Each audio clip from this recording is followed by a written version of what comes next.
Stop buying cakes, make this raspberry and white chocolate tray cake instead.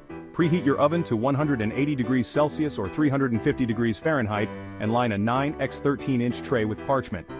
In a large bowl, cream together 200 grams of softened butter and 200 grams of castor sugar until light and fluffy. Add 4 eggs, one at a time, mixing well after each. Sift in 200 grams of self-raising flour and 1 teaspoon of baking powder. Gently fold into the mixture. Stir in 100 grams of ground almonds and 2 tablespoons of milk. Now fold in 150 grams of chopped white chocolate and 200 grams of fresh raspberries.